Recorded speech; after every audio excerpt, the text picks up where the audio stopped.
Hello everyone, स्वागत है आप सभी का आपके YouTube channel current affairs logics में। तो एक मोस्ट इंपॉर्टेंट टॉपिक हम फिर से आपके लिए लेके आए हैं, जिसमें हम कवर करने वाले हैं समिट एंड कॉन्फ्रेंसेस जो कि आपकी 2024 में हुई हैं। भी देखिए आपके 2024 में समिट्स हुई, जो इंपॉर्टेंट समिट्स हैं, देखिए जो हमारे एग्जाम में बहुत आने वाले हैं चांसेस हैं उनके। कॉन्फ्रेंसेस हुई होंगी, बहुत और इंपॉर्टेंट कॉन्फ्रेंसेस हुई हैं। वो कहाँ पे हुई हैं, देखिए उनका वेन्यू कहाँ पे है, किसने उसे ऑर्गेनाइज़ किया है, और अगर उसकी कोई थीम है उस समिट या कॉन्फ्रेंस की, तो वो सब आज की इस वीडियो में हम कवर करने वाले हैं। सो आप सभी देख सकते हैं कि काफ़ी अच्छे से हमने सब चीज़ों को अरेंज करके आपके लिए एक छोटी सी एंड इम्पॉर्टेंट वीडियो लेके आए हैं। तो चलिए फिर इस इम्पॉर्टेंट वीडियो को हम शुरू करते हैं। अब आप ये कहेंगे कि मैम इसका PDF चाहिए, तो बिल्कुल आपको PDF भी मिलेगा। सो हमारा एक टेलीग्राम चैनल है जिसका नाम है, देखिए करंट अफेयर्स लॉजिक्स ही उसका नाम है। तो आपको सर्च करने पर भी मिल जाएगा, या फिर डिस्क्रिप्शन में एक लिंक दिया है, वहाँ से आप हमारे ग्रुप को ज्वाइन कर लें। यहाँ पे आपको हमारी वीडियोस के सभी जो PDFs हैं वो अवेलेबल मिल जाएंगे। सो आइए अब बात करते हैं आज के इस वीडियो के बारे में। सो इम्पॉर्टेंट समिट्स को डिस्कस करने वाले हैं। देखिए तो बिल्कुल स्किप मत करना वीडियो को, जैसे एग्ज़ाम में क्वेश्चन आ सकते हैं उसी तरीके से हमने सारा कंटेंट रखा है। जैसे बात करें सबसे पहली समिट कौन सा है, ये समिट फॉर डेमोक्रेसी 2024।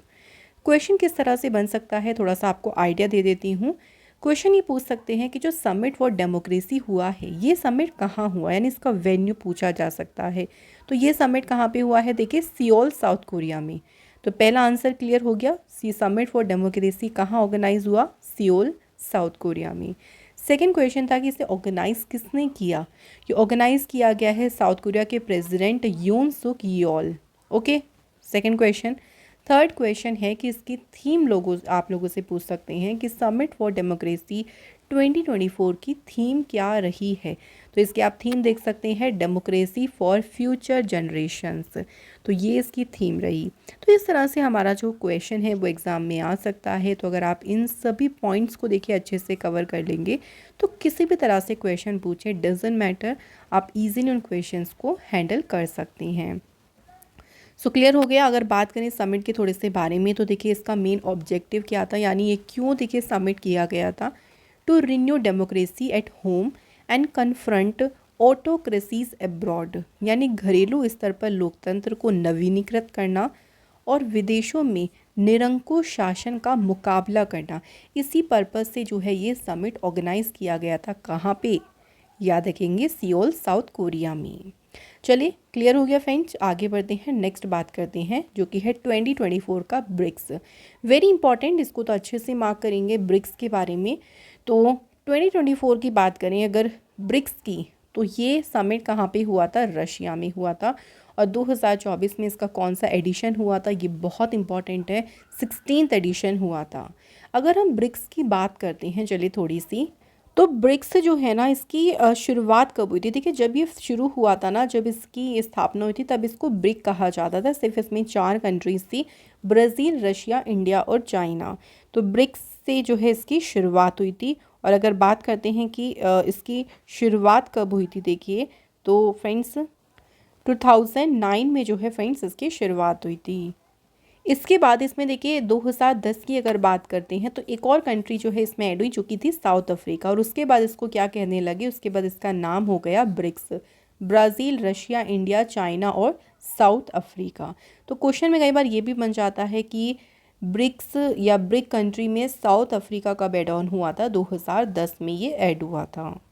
और इसके अलावा जो ब्रिक्स में देखिए और मेंबर्स हैं जो कि अभी रिसेंट ऐड हुए हैं 2024 में, जो कि Egypt, Ethiopia, Iran, Saudi Arabia और UAE। तो करंट में अगर बात करें, देखिए करंट की बात करें तो ब्रिक्स में कितने नेशंस हैं, तो मेंबर्स हैं ब्रिक्स के 10। ठीक है, ये वेरी इंपॉर्टेंट है एग्जाम के लिए। और ये ब्रिक्स समिट, देखिए एक और बात बताऊं कि ये हुआ नहीं, अभी अक्टूबर में होने वाला है, लेकिन इसका वेन्यू डिसाइड हो गया। तो इसलिए इसके आपको याद रखना है कि 2024 में ब्रिक्स समिट कहाँ पर होगा, रशिया में होगा। नेक्स्ट बात करते हैं वर्ल्ड गवर्नमेंट समिट 2024। सो बात करें यहाँ पे वर्ल्ड गवर्नमेंट समिट, पहली क्वेश्चन की ये कहाँ पे हुआ था, तो ये समिट हुआ देखिए दुबई, UAE में। इसे ऑर्गेनाइज किसने किया, तो इस समिट को ऑर्गेनाइज किया है दुबई पुलिस ने ही इसे ऑर्गेनाइज किया था। इस समिट का मेन पर्पस क्या था, यानी इसका उद्देश्य क्या था कराने का, focus on harnessing innovation and technology to address universal challenges facing humanity. So मानवता के सामने जो भी देखिए चैलेंजेस आ रहे हैं, जो चुनौतियाँ आ रही हैं, उनसे निपटने के लिए नए नए इनोवेशन और टेक्नोलॉजी का हम यूज़ कर सकते हैं, उस पर फोकस करना कि कैसे हम उन चुनौतियों से निपटने के लिए अपनी टेक्नोलॉजी को यूज़ करें। तो इसी पे फोकस किया गया था वर्ल्ड गवर्नमेंट समिट पे। थीम भी इसकी क्या रही देखिए, shaping future governments. Very important theme, आपको आपसे एग्जाम में पूछ सकते हैं, और वेन्यू तो आपको 100% याद रखना है समिट का। आगे बढ़ते हैं, नेक्स्ट हमारा है future skills summit 2024। So future skill summit की बात करें, सबसे पहला ही इंपॉर्टेंट क्वेश्चन ये बनेगा कि ये समिट कहाँ पे ऑर्गेनाइज हुआ। तो ये समिट का वेन्यू कहाँ पे था, गुवाहाटी में। इसे ऑर्गेनाइज किया था national institute of electronics and information technology ने। इस समिट की थीम याद रखेंगे, जो कि क्या रही, catalysing future ready talent for India and the world. तो ये इसकी रही थी 2024 में थीम। कौन सा समिट है, फ्यूचर स्किल समिट। क्लियर है फ्रेंड्स यहाँ तक। चलिए नेक्स्ट बात करते हैं अगले क्वेश्चन की। क्वेश्चन है देखिए, वर्ल्ड नीम ऑर्गेनाइजेशन नीम समिट 2024। सो WNO जिसे हम कहेंगे वर्ल्ड नीम ऑर्गेनाइजेशन। तो नीम समिट जो हुआ था, ये समिट हुआ था कहाँ पे, न्यू दिल्ली में। और इस समिट की बात करें तो नीम के देखिए जो भी एप्लीकेशंस हैं, कहाँ कहाँ उसको हम यूज़ कर सकते हैं, जो इसका कंट्रीब्यूशन है हमारी प्रथाओं में, हमारी सस्टेनेबल प्रैक्टिसेस में, तो उसी कंट्रीब्यूशन के ऊपर डिस्कस हुआ, मतलब नीम के ऊपर पूरा डिस्कस किया गया था इस समिट में। और इस समिट की देखो थीम भी इसी से रिलेटेड है, जो कि है neem for sustainable agriculture health and environment. तो नीम देखो हमारे हेल्थ के लिए भी अच्छा है, हमारे एनवायरनमेंट के भी अच्छा होता है, तो उसी पे बेस्ड जो है इसकी रखी गई थी थीम। तो एन से नीम और NE से देखिए नीम हो गया, NE से हमारा क्या बन गया, न्यू दिल्ली। तो इस समिट भी कहाँ पे हुआ था, देखो न्यू दिल्ली में हुआ था। चलिए नेक्स्ट बात करेंगे, इंडस एक्स समिट 2024।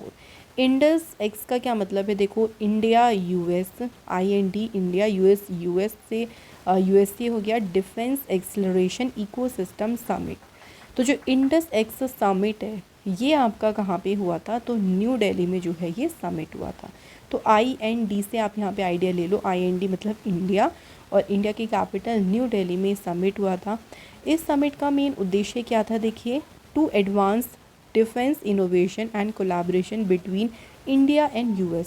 तो इंडिया और US के बीच के जो भी रक्षा नवाचार हैं, जो डिफेंस इनोवेशन है, जो दोनों देशों के बीच में सहयोग है, उसको आगे बढ़ाना जो है समिट का मेन पर्पस था, जिससे समिट हुआ था। तो इम्पॉर्टेंट क्या है देखिए, इस समिट की बात करें तो ये समिट न्यू दिल्ली में हुआ था। चलिए बात कर लेते हैं नेक्स्ट इम्पॉर्टेंट समिट की, जो कि है अफ्रीका का पहला ग्रीन गेम समिट 2024। तो ये अफ्रीका का पहला देखिए ग्रीन गेम समिट है। जो समिट कहाँ पे हुआ था, अफ्रीका में ही हुआ होगा ये समिट। तो नैरोबी में जो है ये समिट हुआ था। ओके, सो आजकल तो लोग गेम खेल के एक दूसरे को क्या करते हैं, रौब झाड़ते हैं। सो इस तरह से आप इसको याद रख सकते हैं इसका वेन्यू। अब ये बात करें समिट क्यों हुआ था, to harness the power of gaming to meet the needs of environmental sustainability.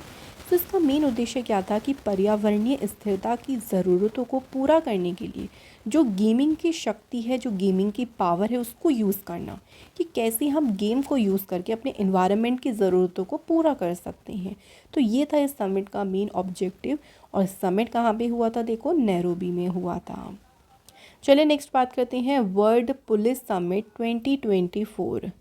So world police summit भाई कहाँ पे हुआ था, तो दुबई में हुआ था। अच्छा, जब पुलिस आती तो चोर क्या करते हैं, दुबक जाते हैं, है ना, पुलिस के आते ही। तो दुबक से क्या बन गया हमारा, दुबई। इस तरह से मैं आपको थोड़ी सी हिंट दे देती हूँ कि आप वेन्यू याद कर सकते हैं। ऑर्गेनाइज भी देखो दुबई पुलिस ने किया था, और इस समिट की थीम रही थी uniting global forces for a safer tomorrow. आगे बढ़ते हैं, बायो एशिया समिट आता है। तो बायो एशिया समिट देखो कहाँ पे हुआ, पहला इंपॉर्टेंट क्वेश्चन। तो ये समिट आपका हुआ है कहाँ पे, हैदराबाद तेलंगाना में। तेलंगाना गवर्नमेंट ने ही जो है समिट को ऑर्गेनाइज किया था। और इस समिट की इन्होंने थीम क्या रखी थी, data and AI redefining possibilities. तो जो छोटी थीम होती है ना फ्रेंड, उन पे तो आप लोग ज़रूर फोकस करें, वो इम्पॉर्टेंट हो सकती है एग्ज़ाम के लिए। तो आप इसको देखो ऐसे याद कर सकते हो, बायो एशिया से बायो बना लो। बायो मतलब जैसे आपको इंटरव्यू बायो वगैरह होता है तो आपको अंदर से थोड़ा डर लगता है, अंदर से डर, डर से हैदराबाद, ठीक है, ऐसे आप याद कर सकते हो। इसके बाद नेक्स्ट समिट देखिए है नॉन अलाइंड मूवमेंट समिट 2024, और इस बार हुआ इसका 19th edition. First of all ये समिट कहाँ पे हुआ था, तो नॉन अलाइंड जो मूवमेंट समिट है ये हुआ था कंपाला युगांडा में, और इसे युगांडा गवर्नमेंट ने ऑर्गेनाइज किया था। इस समिट की थीम क्या रही, deepening cooperation for shared global affluence. तो ये समिट की रही थी थीम। इसका वेन्यू आप देखो ऐसे याद रख सकते हो कि अलाइन, मतलब अलाइन को अब ऐसे बना लो कि अगर आप एक ही अलाइन यानी एक ही लाइन में मूव करोगे तो आपको समय कम लगेगा, और कम से ही बन गया कंपाला। नेक्स्ट बात करते हैं global piece summit on Ukraine. So Ukraine पर एक ग्लोबल पीस समिट हुआ था, और ये समिट कहाँ पे हुआ था, स्विट्ज़रलैंड में जो है ये समिट हुआ था, ठीक है। पीस के लिए समिट हुआ था तो सभी स्वीट बातें हुई थी, यहाँ पे स्वीट मतलब अच्छी बातें हुई थी ताकि शांति बनी रहे। तो स्वीट से आप याद रख सकते हो स्विट्ज़रलैंड में हुआ था। पहली चीज़ तो क्लियर हो गई होगी, ऑर्गेनाइज किसने किया, स्विट्ज़रलैंड गवर्नमेंट ने ऑर्गेनाइज किया था। ये समिट क्यों हुआ था, to develop a common understanding of a path towards a just and lasting peace in Ukraine. So Ukraine में शांति रहे, देखिए वहाँ पे जो है मतलब उनका जो पाथ है वो ऐसा रहे कि वहाँ पे शांति की दिशा में ही एक समझ विकसित हो। इसी पर्पज़ से जो है ये समिट हुआ था स्विट्ज़रलैंड में। नेक्स्ट बात करें वर्ल्ड सस्टेनेबल डेवलपमेंट समिट 2024। कहाँ पे हुआ, तो world sustainable development summit first of all हुआ न्यू दिल्ली में हुआ ये समिट, और इस समिट को ऑर्गेनाइज किया था टेरी यानी the energy and resource institute ने। अच्छा, यहाँ एक चलिए क्वेश्चन ही आप लोगों से पूछ लेते हैं कि जो टेरी इंस्टीट्यूट है, आप लोग कमेंट करके बताओ कि इसका हेडक्वार्टर कहाँ पे है, यानी इसका मुख्यालय कहाँ पे है। तो यही आपका हो गया आज का होमवर्क का क्वेश्चन हो गया। इस समिट की देखो थीम क्या रही, leadership for sustainable development and climate justice. तो ये इसकी रही थी थीम इस समिट की। यहाँ तक क्लियर हो गया फ्रेंड्स, आपको सभी समिट अच्छे से समझ में आ रही हैं। तो चलिए नेक्स्ट बात करते हैं जो कि है वर्ल्ड फ्यूचर एनर्जी समिट 2024। तो बात करते हैं कहाँ पे हुआ। पहली बात तो ये समिट, तो देखिए वर्ल्ड फ्यूचर एनर्जी समिट जो है ये आपका हुआ अबू धाबी में। इम्पॉर्टेंट इसमें ये रहेगा कि एक यूए के एक प्रोमिनेंट कंपनी, एनर्जी कंपनी है जिसने इसे ऑर्गेनाइज़ किया था। तो थोड़ा सा इसमें याद रखें कि इसे ऑर्गेनाइज़ किसने किया था, मज़दर। तो मज़दर एक यूएई की एनर्जी कंपनी है जिन्होंने इस समिट को ऑर्गेनाइज़ किया था, ठीक है। थोड़ा सा इसको याद रखें, और इस बार हुआ था इसका कौन सा 16th एडिशन जो है इसका हुआ था। अच्छा, अबू से आप बना लो, अबू यानी हमारे फादर जो है ना, हमारे फ्यूचर के बारे में पहले से ही सोच लेते हैं, मतलब उनको हमारा फ्यूचर के बारे में सोच के वो वर्क करते हैं। तो इसको आप ऐसे याद रख सकते हो। नेक्स्ट बात करते हैं इंडिया एनर्जी वीक 2024, ठीक है। सो इंडिया एनर्जी वीक कहाँ पे हुआ, देखो गोवा में हुआ ये, ओके। और इसे प्राइम मिनिस्टर मोदी जी जो है उन्होंने इस समिट को जो है इनॉग्रेट किया था। तो एक क्वेश्चन बन सकता है एग्जाम में कि इंडिया एनर्जी वीक जो हुआ था इसे ऑर्गेनाइज किसने किया था, इनॉग्रेट किसने किया था, प्राइम मिनिस्टर नरेंद्र मोदी जी ने किया था। इसके बाद नेक्स्ट है हमारा विंग्स इंडिया 2024। विंग्स इंडिया, ठीक है। तो विंग्स से समझो कि ज्योतिरादित्य जो कि एविएशन मिनिस्टर हैं हमारे, उन्होंने इनॉग्रेट किया था विंग्स इंडिया 2024 को। और ये हुआ था कहाँ पे, तो बेगमपेट एयरपोर्ट है हैदराबाद में, जहाँ पे ये जो है इनॉग्रेट किया गया था। तो ये एशिया का देखिए सबसे बड़ा इवेंट होता है सिविल एविएशन के ऊपर, जो कि कहाँ पे हुआ था, हैदराबाद में हुआ था। इसके बाद आते हैं 43rd एशियान समिट 2023। सो ये 2023 के भी कुछ देखिए एक दो समिट इंपॉर्टेंट है जो कि ले लेते हैं, हम एग्ज़ाम में आ सकते हैं। तो ये 43rd एडिशन हुआ था एशियान समिट का, और ये समिट हुआ था कहाँ पे, इंडोनेशिया में। इंडोनेशिया के प्रेसिडेंट जोको विडोडो जो है इन्होंने इसको शुरू किया था या इसको इनॉग्रेट किया था। और इसकी थीम देखो क्या रही थी, एशियान मैटर्स एपिसेंट्रम ऑफ ग्रोथ, ठीक है। तो ये समिट की रही थी थीम। इसके बाद आता है जो हमारा ब्रिक्स समिट 2023 वाला था। 2024 वाला तो मैंने आपको बता दिया कहाँ पे होने वाला है, रशिया में। सो अभी तक ये हुआ नहीं है, देखो इसका वेन्यू डिसाइड हो गया। 2023 वाला तो हो चुका है, तो ये भी हमें याद रखना है क्योंकि ये भी हमारे लिए इम्पॉर्टेंट हो सकता है। तो जो 15th एडिशन हुआ था ब्रिक्स का, वो आपका हुआ था जोहान्सबर्ग, साउथ अफ्रीका में। ठीक है, तो आपके वाला तो रशिया में देखिए होने वाला है, लेकिन इससे पहले वाला कहाँ पे हुआ था, साउथ अफ्रीका में हुआ था। इससे पहले 2023 वाले की थीम क्या रही थी, BRICS and Africa partnership for mutually accelerated growth, sustainable development and inclusive multilateralism. तो थीम अगर आपको बड़ी लग रही है डजंट मैटर, लेकिन वेन्यू सबसे ज़्यादा इंपॉर्टेंट होगा एग्ज़ाम के लिए, दोनों ही, इस बार का भी और लास्ट ईयर का भी। इसके बाद देखिए B20 समिट हुआ था, ये भी समिट काफ़ी इंपॉर्टेंट है। तो B20 समिट कहाँ पे हुआ था, इंडिया में। इस समिट में देखो एड्रेस किया था प्राइम मिनिस्टर नरेंद्र मोदी जी ने, इस समिट को एड्रेस किया था यानी संबोधित किया था। और इसकी थीम क्या रही थी, रेज यानी responsible, accelerate, innovative, sustainable, equitable businesses. तो ये समिट की जो है रही थी थीम। तो ये भी काफ़ी इम्पॉर्टेंट समिट है। तो जितने भी हमारे एग्ज़ाम के पर्पज़ से देखो इम्पॉर्टेंट समिट थे, वो हमने सभी कवर कर लिए। और इस तरीके से मैंने शॉर्ट नोट्स की तरह आपको प्रोवाइड किया है ताकि एग्ज़ाम में आप अच्छे से इसको पढ़ के सारी चीज़ें याद कर पाएँ। तो अब आपको क्लियर हो गए होंगे जो भी इम्पोर्टेंट समिट्स थे वो कहाँ पे हुए, ऑर्गेनाइज किसने करे, उनकी क्या थीम रही थी। तो ऐसे ही देखिए और भी करंट अफेयर्स से रिलेटेड शॉर्ट वीडियोस हैं जो कि हम आपके लिए लेके आएंगे। आपके जितने भी देखिए वनडे एग्ज़ाम्स होते हैं ना, उनके लिए वीडियो बहुत ही ज़्यादा इंपॉर्टेंट होती है क्योंकि उनमें आपको मेन पॉइंट्स को देखिए कवर करना है। तो उन सभी एग्ज़ाम से रिलेटेड हम आपको सभी कंटेंट प्रोवाइड करेंगे। उसके लिए आप हमारे चैनल से जुड़े रहें, हमारे चैनल को सब्सक्राइब करें ताकि जब भी वीडियो अपलोड हो आपके पास नोटिफिकेशन पहुंच जाए। तो ऐसे इंपॉर्टेंट सेशन में हम आप लोगों से फिर मिलेंगे। अच्छे से देखिए फ्रेंड्स, मेहनत करिए, अपने ऊपर विश्वास करें और आगे बढ़ते रहें। Thank you so much for watching this video.